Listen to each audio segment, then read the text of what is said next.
반갑습니다. 송지준입니다. 각부 장관 내정자에 대한 인사청문회가 다가오고 있습니다. 아마 처음 장관 내정자가 되었다라는 소식을 들었을 때는 굉장히 기뻤을 겁니다. 이 얼마나 기뻤던지 그렇게나 비판을 했던 그 사람을 향해서도 자기를 장관 내정자로 딱 시켜주자마자 그 비판은 어디로 갔는지 충성을 지금 맹세하고 그럴 정도로 얼마나 장관이라고 하는 자리가 탐나는 자리였겠습니까? 그런데 뭐든지 욕심이 과하면 좋지 않은 법이겠죠. 괜히 장관 한 자리 해보겠다라고 욕심을 냈다가 지금까지 꽁꽁 숨겨가지고 잘 숨겨왔었던 허물이나 부끄러운 측면들이 많이 드러나는 경우도 많지 않습니까? 지금 이제 장관 내정자 중에 한 사람인 박지원 씨도 마찬가지인 것이고 이인영 씨도 마찬가지일 것입니다. 박지원 씨와 관련된 의혹은 크게 두 가지입니다. 첫 번째는 군 특혜 의혹과 그리고 두 번째는 대학 의혹이 있고요. 그리고 또 이인영 씨와 관련된 의혹은 첫 번째가 아들 의혹이 있고 그리고 또 그 아들 의혹과 관련돼 있는 아내 의혹까지 이렇게 각각 두 개씩 의혹이 있는 상황입니다. 해당 내용에 대해서 박지원 씨는 결국 군 특혜와 관련된 부분의 일부분은 인정한 상태입니다만 이 지금 대학과 관련된 문제는 아직까지 인정을 안 하고 있는 상태이죠. 자, 오늘 저는 영상을 통해서 해당 내용에 대해서 정리를 좀 해드리고자 합니다. 같이 한번 보시죠.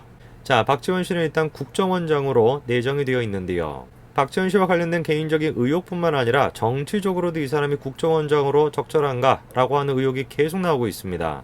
박지원 씨의 개인적인 어떤 의혹 그런 것들을 우리가 처처해 놓는다라고 할지라도 정치적으로 이 사람이 걸어왔던 길이 과연 국정원장으로 적절한가에 대한 비판도 계속해가지고 제시가 되지 않았습니까? 그도 그럴 것이 대북 송금으로 옥고까지 치렀던 사람이 바로 박지원 씨거든요. 자, 당시 노무현 대통령 때입니다. 특검을 통해서 2003년 광범위한 수사를 벌여 현대가 4억 5천만 달러를 국정원 계좌를 통해 북에 지원을 했고 이 중 남북 정상회담과 관련한 정부의 정책적 지원금 1억 달러가 포함되어 있다는 결론을 내렸었죠. 그리고 박지원 씨는 대북 송금에 관여했다는 것이 인정이 되어서 외국 환거래법 위반과 남북 교류 협력에 관한 법률 위반 등으로 3년을 선고받았었죠. 최근에 문재인 대통령도 남북 정상회담을 로비를 통해 가지고 했다라고 하는 의혹이 계속해서 지금 나오고 있는데 그런 식의 모습을 보여주는 게 청와대이다 보니까 이 박지원 씨를 국정원장으로 임명하는 것도 그렇게 놀랍지 않다라는 게 참 비참한 현실입니다.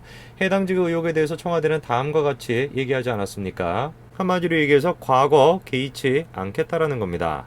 박지원 씨의 과거를 개의치 않겠다. 이 말을 한마디로 얘기하면 무슨 말이겠습니까? 청와대의 버릇을 고치지 않겠다라는 것이죠. 이 북한이라고 하는 것을 자신의 정치적인 목적을 위해서 이용하겠다라고 하는 그 버릇을 고치지 않겠다라는 것이죠. 남북 정상회담이라는 것도 정말로 평화를 위해서 그거를 추진하기보다는 자신의 어떤 정치적인 목적을 위해서 추진하는 쇼로 전락시키겠다라는 거, 그거 바꾸지 않겠다라는 거 아니겠습니까?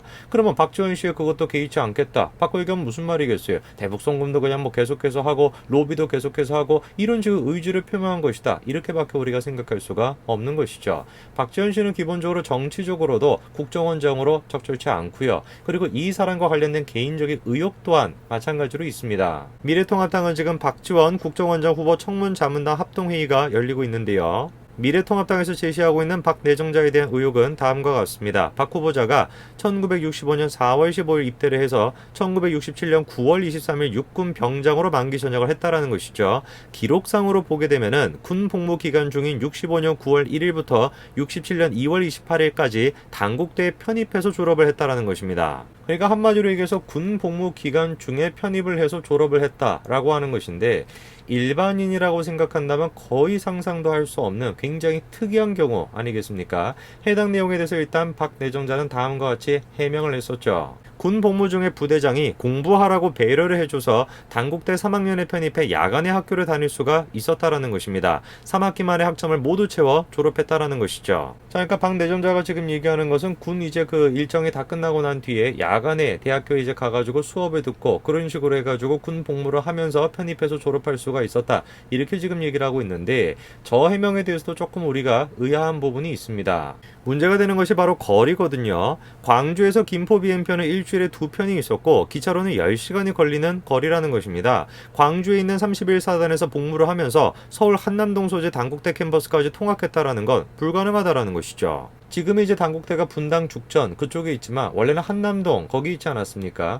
그럼 지금 박 후보자가 얘기하고 있는 게 뭐예요? 군 일정이 끝나고 난 다음에 야간에 이제 대학교에 가서 수업을 들었다 이 얘긴데, 아니 광주에서 이제 한남동 그까지 왔다 갔다 하는 데만 몇 시간이 지금 훨씬 더 소모가 되는데 그거를 왔다 갔다 하면서 무슨 뭐 군 복무 기간 중에 졸업을 했다, 아무리 생각해도 논리적으로 이해가 안 된다라는 것이죠. 그래서 미래통합당이 지금 지적하는 게 뭡니까? 대학이 허위 경력일 가능성이 크다라는 것이고, 그 경우라고 한다면 선거법 위반까지도 될 수가 있다라는 것이죠. 글쎄요, 이번에 이재명 지사에 대한 대법원 판결을 생각을 해보게 되면은 상대방 토론 기간 동안에 반박하는 형태로 허위사실을 얘기하는 건 허위사실 공표가 아닐 수 있다, 이런 취지로 이제 판결이 나오지 않았습니까? 근데 박지원 씨 경우 같은 경우는 토론을 통해서 했던 것도 아니기 때문에 어떤 판결이 나올지는 우리가 지켜봐야 되겠죠. 자, 이런 상황 속에서 박지원 씨가 자신의 군복무 특혜에 대한 일부분은 인정을 했습니다. 하태근 의원이 다음과 같이 페이스북에 썼는데요. 박지원 후보자 군 복무 중 대학 단위 황제 복무의 특혜를 인정했다라는 것이고 잘못된 것이라고 밝혔다라는 것입니다. 구체적인 내용을 좀 보시게 되니까 군 복무 중 단국대로 편입해서 복무 기간 중에 졸업을 했는데 굉장히 비정상적인 일이 벌어졌다라는 것이고, 그것에 대한 특혜성 시비에 대해서 송구하다라는 자료를 보내왔다라는 것이죠. 한마디로 황제 복무라고 인정을 한 것이라는 겁니다. 자, 일단 군 복무와 관련된 특혜 부분을 일단 어느 정도 인정을 한 것이고요. 그러나 학력에 대한 부분은 아직까지 남아있는 상태이고, 그리고 미래통합당도 계속해가지고 그 부분을 집요하게 물고 늘어질 것 같습니다. 통합당에서는 다음과 같이 입장을 밝혔죠. 학력이 무효라면은 인생이 무효가 된다, 이렇게까지도 입장을 내놨습니다. 자, 그리고 이제 또 한 명의 내정자 가운데 논란이 되고 있는 인물이 있는데요. 바로 통일부 장관으로 내정이 된 이인영 씨입니다. 자, 이인영 씨는 지금 아들의 유학과 관련된 의혹이 불거지고 있는 상태입니다. 이인영 씨 지금 아들에 대해서는 스위스에서 황제 유학을 한 거 아니냐, 그리고 그렇게 유학을 하는 데 있어서 비용을 어디서 충당했나 라고 하는 의혹이 불거지고 있는 상태인데요. 일단 스위스의 학비를 좀 보시게 되면은 스위스의 학비 자체가 그렇게 비싸지는 않습니다. 지금 나와 있는 것처럼 하나로는 한 600만 원 정도가 한 학기에 되고요. 자, 그리고 이제 매달 보냈던 월세 내역도 보시게 되면은 512프랑 정도로 하나로 하면 56만원 정도가 대충 되죠. 그래서 통일부 측에서는 다음과 같이 입장을 밝히고 있습니다. 이인영 자녀 스위스 체류 비용이 3,062만원 정도가 됐다. 그러니까 한마디로 얘기해서 황제 유학이 아니다, 이렇게 지금 이제 얘기하고 있는데, 근데 제가 지금 문제를 삼고 싶은 것이 무엇이냐면은 저런 식의 지금 통일부의 반박은 포인트를 지금 비껴나가 있는 거예요. 지금 우리가 지적하고 있는 문제가 뭡니까? 유학을 가가지고 얼마를 썼냐? 그게 지금 중요한 게 아니에요. 유학을 가가지고 돈이 좀 많다라고 하면 많이 유학비를 쓸 수도 있는 것이고, 좋은 집 빌려가지고 돈도 많이 쓸 수 있는 것이죠. 얼마를 썼냐라는 게 중요한 포인트가 아닙니다. 그래서 지금 통일부는 계속해가지고 3,062만원 정도밖에 안 썼는데 무슨 놈의 이게 황제 유학이라는 것이냐? 우리는 문제 없다, 이렇게 지금 반박을 하고 있지만, 실제로 지금 반박을 해야 되고 해명을 해야 되는 포인트는 그 돈을 어디서 도대체 충당을 했냐, 이게 지금 의혹의 포인트인 것이거든요. 그도 그럴 것이 이인영 아들 스위스 유학 지원 기간에 누가 도대체 이사회 임원입니까? 다른 사람이 아니라 엄마예요. 자, 이인영 씨 아들은 지금 대안학교를 다닌 것으로 확인이 되는데, 이 후보자 아들의 유학 연계 지원한 비인가 대안학교에 이 후보자의 배우자가 이사회 이사로 활동 중인 것으로 확인됐다는 것입니다. 해당 대안학교는 바로 파주 타이포그라피 150입니다.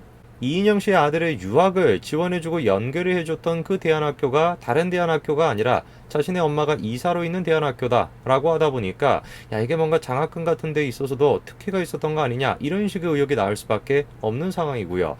그리고 이제 이 파주에 있는 이 대안학교 자체에 대해서도 조금 의심스러운 부분들이 있습니다. 요컨대 지금 기사에서 지적을 하는 것처럼 공교롭게도, 정말 공교롭게도 이 씨가 고등학교를 졸업한 직후에 이 대안학교가 설립이 됐었죠. 자, 그리고 이 씨의 어머니이자 이 후보자의 아내인 이보은 씨는 2017년 4월부터 이 학교 이사의 이사로 이름을 올렸거든요. 근데 파티 연간 보고서에 따르게 되면은 이 이사는 2016년까지 이사의 명단에 이름을 올리지 않았다가 아들인 이 씨가 스위스 바젤 디자인 학교로 유학길에 오른 그 시점 전후인 2017년부터 최근까지 이사의 멤버로 활동 중이라는 것이죠. 참으로 공교로운 일들이 많습니다. 지금 이제 이인영 씨의 아들이 고등학교를 졸업한 그 바로 직후에 파티라고 하는 대안학교가 만들어졌고, 그리고 또 이인영 씨의 아들이 유학길에 오른 그 직후에 이인영 씨의 아내가 그 학교의 이사회를 또 맡아서 지금까지 이제 하고 있다. 이러다 보니까 이거 지금 유학길에 오르는 거랑 아내 둘 사이에 무슨 놈의 연관성이 있는 거 아닌가, 이런 생각이 지금 들 수밖에 없는 상황인 것이죠. 박시원 씨와 관련된 의혹, 그리고 또 이인영 씨와 관련된 의혹, 이 부분에 대해서는 청문회 자리에서 철저하게 밝혀져야 될 것입니다. 미래통합당도 마찬가지로 자신의 지금 정체성을 확보하기 위해서, 존재감을 지금 드러내기 위해서 한마디로 진짜 벼르고 있는 그런 상황인데, 얼마나 청문회를 잘 이끌어갈지 우리가 한번 지켜봐야 될 것 같습니다. 오늘까지 말씀드리겠습니다. 감사합니다.